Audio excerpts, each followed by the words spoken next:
What would actually happen if chimps took over a city? What would really happen if a massive troop of chimpanzees took over a city? Imagine the scene. An eerie silence hangs over streets once choked with traffic. It's now broken by the wild, echoing pant hoots of our closest living relatives. Chimpanzees, dozens of them, maybe more, are exploring this new concrete jungle. One swings from a traffic light, another group smashes its way into a darkened grocery store. And on the balcony of a penthouse suite, a powerful alpha male stares out, surveying a kingdom of glass and steel he's just inherited. You might be picturing a scene straight out of Planet of the Apes, complete with apes on horseback and a new simian civilization on the rise. But this isn't a sci-fi movie. Forget everything you've seen about apes with machine guns. The real story, backed by science, is far more fascinating. Their reign would be chaotic, brutally violent, but ultimately surprisingly short-lived. This is what would actually happen. The first hours would be a bewildering mix of discovery and destruction. Chimpanzee communities can range from 20 individuals to over 200. But a typical group might have around 50 to 80 members. They operate in what's known as a fission-fusion society, a well-documented social structure where the large community splinters into smaller, shifting parties to explore and forage. One group might take over a city block, while another claims a shopping mall. It's a system that works perfectly in the forest. But in a city, it's the first sign of the fragmentation to come. Dominance is everything in chimp society, a constant game of politics, alliances, and intimidation. An alpha male would try to assert his authority, but his control would be stretched thin. How can you control a territory of sprawling avenues and endless skyscrapers? The familiar rules of the jungle just don't apply. Violent displays of power would erupt not in a forest clearing, but in the lobby of an office building or across a deserted public square. This is where their incredible intelligence would truly shine. Recent studies have shown that chimpanzees are capable of what's called rational belief revision, meaning they can weigh new evidence and change their minds, a skill once thought to be uniquely human. They wouldn't be stumped by a doorknob for long. They'd quickly learn to operate levers, turn on taps, and pry open containers. Their problem-solving ability is no myth. In the wild, chimps are famous for their tool use, crafting sticks to fish for termites, or using stones to crack nuts. Some groups even prepare entire tool sets for complex tasks. In the city, this adaptability would be on full display. A crowbar becomes a perfect tool for smashing a vending machine. A sturdy branch becomes a lever to pry open a stuck door. They can even plan ahead, carrying a useful object with them as they navigate their new domain. But this is also where we see their first and most critical limitation. A chimp understands that the crowbar works. They have an intuitive grasp of folk physics, ishra, choosing the best tool for the job based on its physical properties. But they don't understand the abstract principles of leverage that make it work. They can see the effect, but they cannot grasp the abstract cause. And in a city built entirely on abstract principles, this is a fatal flaw.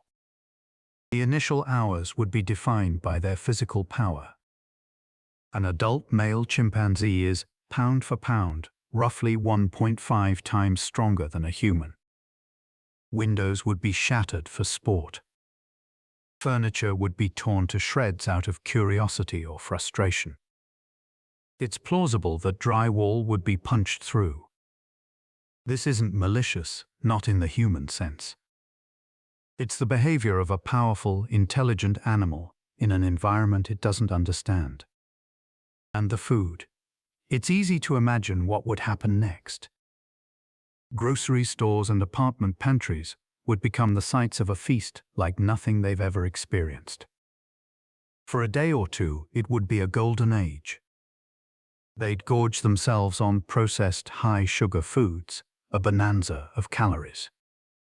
It's at this moment, surrounded by limitless food and with no immediate threats, that their reign would reach its absolute peak.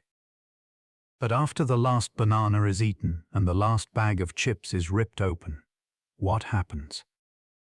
This brings us to their first major hurdle, the food problem.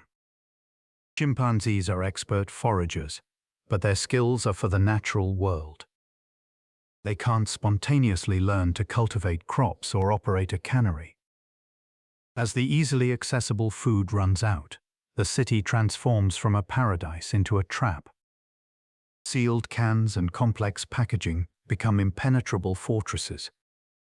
Scarcity would ignite conflict. In the wild, violence is often linked to population density and competition for resources. In the 1970s, researchers at Gombe observed a chimp war, where one community systematically attacked and effectively wiped out another neighboring group over territory. Trapped in the urban canyons, similar conflicts would erupt between city blocks, with the fission-fusion groups becoming rival gangs fighting over the last scraps of edible garbage. This is where a more profound barrier emerges, the technology barrier. Why can't these highly intelligent animals run a city? The answer lies in a concept called cumulative culture. Humans don't just learn. We build upon the knowledge of previous generations. Isaac Newton famously said he stood on the shoulders of giants. And that's the very essence of human civilization. We share, store, and improve information over millennia. Chimpanzees have culture. Different groups have their own traditions for tool use that are passed down. Recent studies even suggest this culture might have some early signs of being cumulative. But it doesn't have the same powerful ratchet effect seen in humans, where complex ideas are constantly built upon. A chimp might learn to open a car door, but it will never teach its offspring how to build an internal combustion engine. They don't possess the uniquely human ability for large-scale shared intentionality, the capacity to work with millions of strangers towards a common, long-term goal. Without understanding the city's underlying systems, it becomes a house of horrors. An unsuspecting chimp biting a power line doesn't learn about electricity, it just dies. A troop breaking a water main gets a drink for a day, but has no concept of the plumbing network they just destroyed, or the diseases that will fester in the stagnant water. Elevators become death traps. Their intelligence, so impressive in its own right, is simply the wrong kind of intelligence for this ecosystem.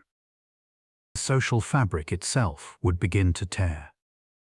The constant stress, the unnatural diet, and the hostile environment would amplify their natural tendency for infighting. The complex social grooming that maintains stability in the forest would break down. Alliances would shatter. The troop would likely devolve into a state of perpetual violent anarchy. Fast forward a few months. The most likely outcome? The city is quiet again. The reign of the chimps is over. The scene isn't one of a burgeoning ape civilization, but of a feral ruin. Broken windows stare out like vacant eyes. Ransacked apartments are filled with destroyed furniture and debris. The streets are littered with the evidence of their short, chaotic occupation. The chimp population itself would be a shadow of what it was. Decimated by starvation, disease, internal conflict, and the hidden dangers of the city. The few survivors would be scattered, malnourished, and desperate. They might retreat to the relative familiarity of a large city park, attempting to recreate a sliver of their natural world. But it would be a poor substitute. The occupation would have failed. The story of the chimpanzee city is a powerful thought experiment, a way to explore the very nature of intelligence and civilization. If you enjoy diving into these kinds of complex what-if scenarios grounded in real science, make sure you subscribe and hit that notification bell. We break down questions like this every single week. So, what have we learned? The chimp takeover proves that while they are immensely powerful and possess a startlingly sophisticated intelligence, those traits alone aren't enough to build, let alone maintain, a civilization. Their intelligence is built for the here and now, for social strategy, for immediate problem solving, and for surviving in their natural habitat. The great human secret, the thing that lets us build cities in the first place, isn't just what's inside our skulls. It's our ability to connect our minds together across vast distances and across generations. It's our powerful cumulative culture and our unparalleled capacity for cooperation. We don't just learn, we build a library of knowledge for those who come after us. A chimp may be able to use a tool, but a human can teach 1 million other humans how to build a factory that makes millions of tools. That is the difference. It shows that our greatest strength isn't our individual intelligence, but our ability to work together on a massive scale. This leads to a final, thought-provoking question. Does this mean our greatest superpower isn't the size of our brain, but the scale of our trust? What do you think is the true secret to human civilization? Let us know in the comments below.